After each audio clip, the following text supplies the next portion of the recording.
Hey guys, Adam here with AmericanMuscle.com. Today we're taking a closer look at, listening to, and installing the Borla ATAK Cat-Back Exhaust with bright carbon fiber tips, available for the 2018 and newer Mustang GT without active exhaust. Now, full disclosure guys, we're working on my buddy Justin's 2019 GT without the active exhaust, and it does have the 10-speed auto, so that's what you're hearing in our sound clips. If you're working with a 6-speed, you might get a little bit of a different sound clip result. This is working with the 10-speed auto, so you'll see a lot of upshifting and a little downshifting in both regular driving mode and in sport mode. With all of that said, you just heard our sound clips, guys. I'm giving this one the full 5 out of 5 on our loudness meter. Borla ATAK is known to be one of the loudest options in the category, but they do have a patented technology with the acoustically tuned applied kinetics muffler, or the ATAK muffler, which is going to help give you the most volume without distorting that tone, so it really keeps a good high quality pitch. There is a very little drone inside the cabin, which I think is a really big seller for something that has 5 out of 5 on the loudness meter. Typically when you get that loud in volume, you're going to start distorting and you're going to get a lot of noisy vibration, harshness, and drone inside the cabin. With that ATAK muffler, it's not going to be the case here. So wide open throttle on the highway, of course it's going to be pretty loud, but other than that, you can expect to be able to have a conversation easily inside the cabin while also listening to your favorite music without this having big interruptions. At idle, you can expect a deep throaty rumble, and as you get through the lower end of the RPM band, it's really going to give you a nice aggressive tone without being overwhelming. It's really at wide open throttle that you'll wake up all that volume. Now the kit head to toe is going to have 304 stainless steel, highest quality exhaust materials in the category, so expect premium stuff here, everything from welds to construction. 3-inch diameter with the tubing, which is a little larger than some of the other ones in the category for a better airflow. Mandrel bends throughout the tubing, and I'll walk you through all of the differences between the two kits a little bit later on. Just know it's got the highest quality stuff, an X pipe for your mid pipe, deleting that factory resonator, and at the end here, dual 4-inch carbon fiber tips on both sides. Now again, I'll zero in a little bit more on the details later, but this look might not be for everybody. This has that carbon fiber sleeve over your tip here. It's got vented vanes on the inside for heat dissipation, so your carbon fiber stays intact. And look, it might not be for everybody, but if you don't really like the carbon fiber tips, but you love the sound this is producing, there are some other options in the category with the same Borla ATAK system with different tips. There's black chrome, there's polished chrome, so really you can't go wrong with the Borla ATAK. There's a lot of options out there for any personal preference.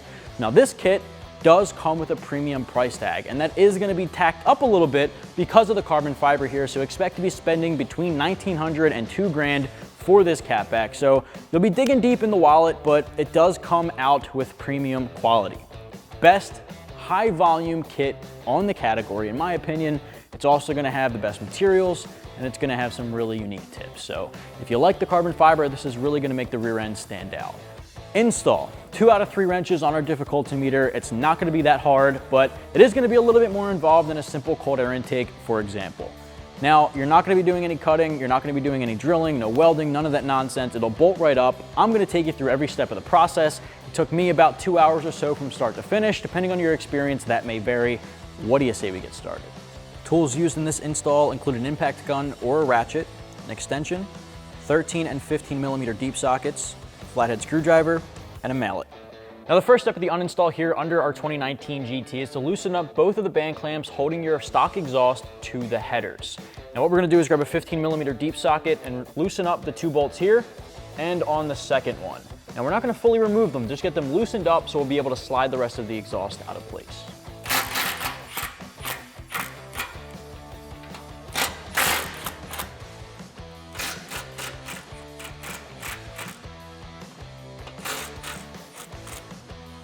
Now the next step here is to go right under your cross member here, and we're gonna remove the brackets holding our factory hangers to the frame. Now these are 13mm bolts.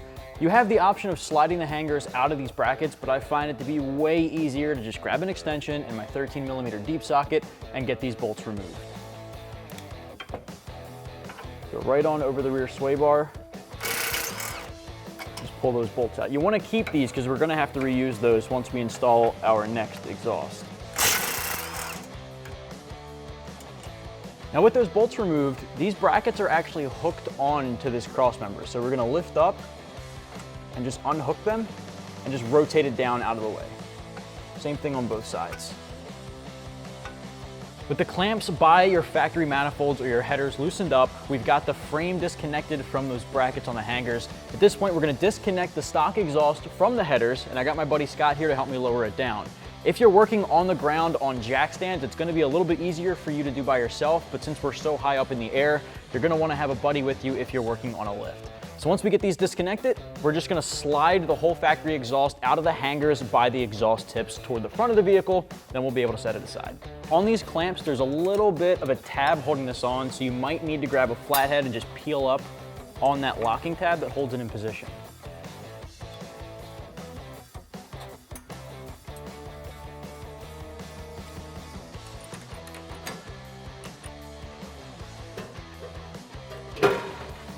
So we finally got our factory exhaust off of Justin's 2019 GT. It's on the ground here, sitting next to our Borla ATAK. I wanted to take you guys through some of the similarities, but mainly the big differences between the two kits because there are quite a few. Now starting at the front of the vehicle, you'll notice that the factory exhaust has that factory resonator where your mid-pipe is.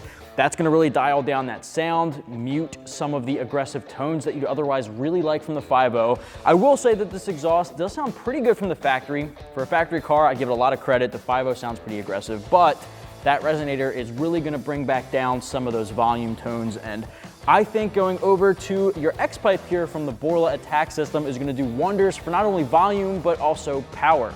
The X-pipe is known to be a little raspier and a little louder than a factory resonator or even an aftermarket H-pipe.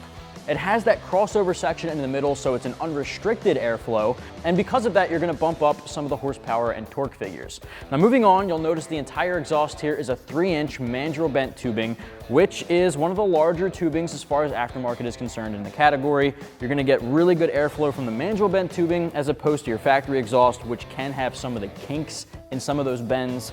Now before we get to our mufflers, right behind that you'll notice a unique section in our 3-inch tubing. Now that is the polyphonic harmonizer, which is a patented technology for Borla's systems. Now Borla is able to change the length and size of each individual chamber to really hone in on the specific sound you get with each individual application, while also canceling out all of the unwanted or distorted frequencies you'd get with some of these louder systems such as the ATAK. So this chamber, the polyphonic harmonizer, in combination with the ATAK muffler, I think produces one of the more unique sounds, especially for the 1819 Gen. Moving along, you'll notice that the mufflers are a little different. Now these are the Borla ATAK mufflers, otherwise known as the acoustically tuned applied kinetic mufflers. What that basically means, now I'm not gonna jump into all the physics of it, but what that basically means is you're getting the highest possible volume without distortion. That's a really big focus of the ATAK system. They focus on giving you volume, but without all of the unwanted drone inside the vehicle. So as you heard from our sound clips, it's not very droney inside. It's loud in the exterior, but inside you can really keep a conversation and you can really listen to music peacefully, even on the highway at highway speeds. So that muffler there really focuses on not distorting that sound, so it gives you a really aggressive tone, really loud tone, but it still has that really good quality. So one of the biggest differences as far as an exterior standpoint is concerned is the tips. Now you're still keeping the quad tip that you would expect from a newer S550. In this case, you're moving from your factory 3-inch slash cut tips in the chrome polished stainless steel finish to carbon fiber. Now, as you can see, directly inside there is what you would expect to be a normal tip around 3 inches, but on the outside, there's more of a carbon fiber sleeve that goes over top of that. Inside there, I would call something like vented vanes, which are typically going to be used to, expel some of that heat, dissipate some heat, which is gonna keep the carbon fiber from warping, keep the carbon fiber from discoloring and changing. So Good quality, I would say about a 1/4 inch thick carbon fiber going over the tip, but it's not full on made from carbon fiber. It's really a sleeve going over the metal pipe. It still looks pretty good from the exterior standpoint, but looking straight on, you can see some of those veins.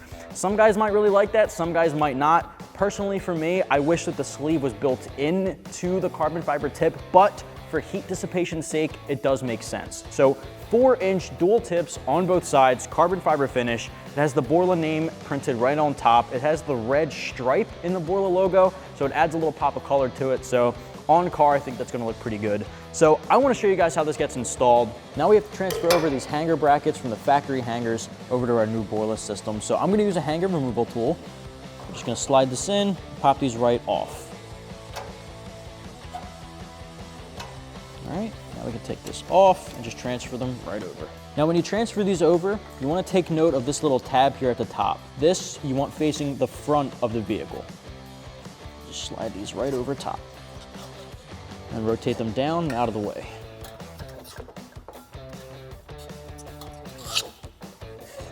Now we have to pop off the factory band clamps at the front end of our exhaust, our factory exhaust, and we'll transfer those over to our factory manifolds on the car. So you just want to slide these off out of place.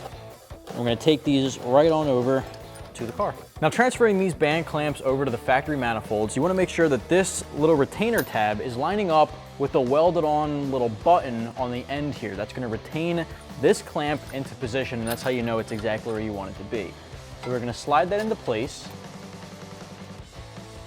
and just line that up so the tab is just behind it. You can just push down on that. Now it's in perfect place. Do the same thing for the other one.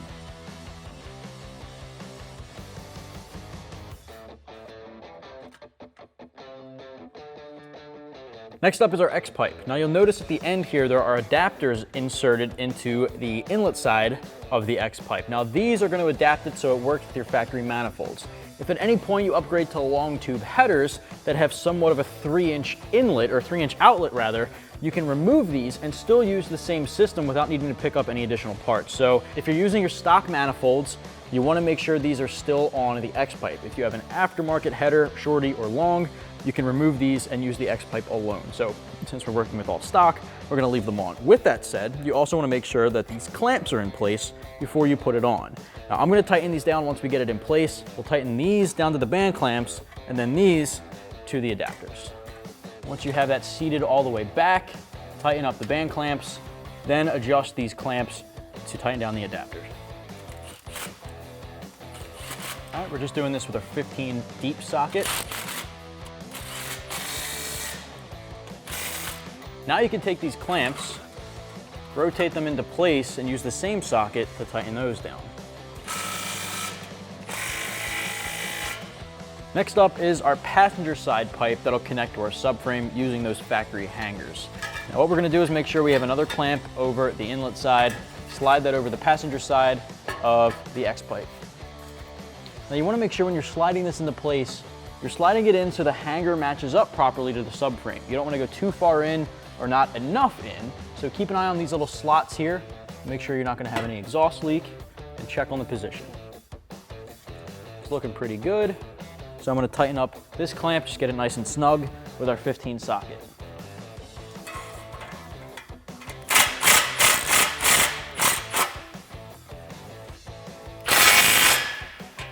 All right, now we can do the same thing with our driver's side.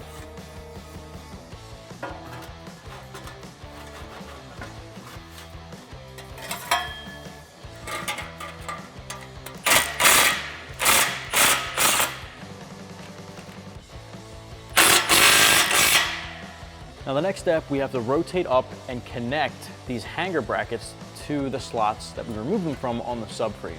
Now I always like to leave all of the previous clamps just a little bit loose, just snug enough that it's connected and won't shuffle around, but still leaving a little room for adjustment to make this part a little bit easier.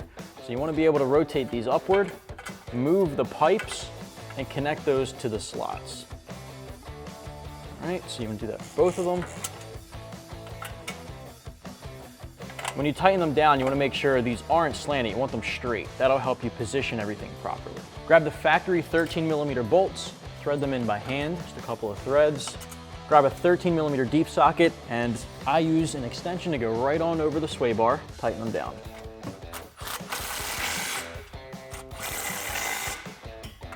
All right, then we're gonna start on our passenger side for the muffler and tips. Now when you're installing these, you wanna make sure you have a clamp over the inlet side, but your hanger is gonna get installed first. So slide this into the isolator underneath where your tips would go at the rear valance, and then line up your pipes.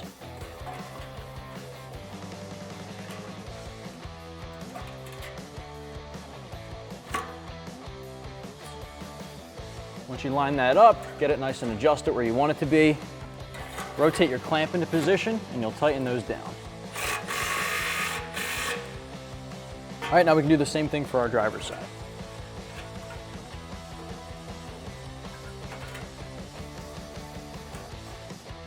All right, seat them where you want them. Rotate your clamp into position and tighten it down. Well guys, that's gonna wrap up my review and install for the Borla ATAK Cat-Back with the bright carbon fiber tips for the 2018 and newer Mustang GT without active exhaust. If you wanna pick this one up for your own S550, you can do so right here at AmericanMuscle.com.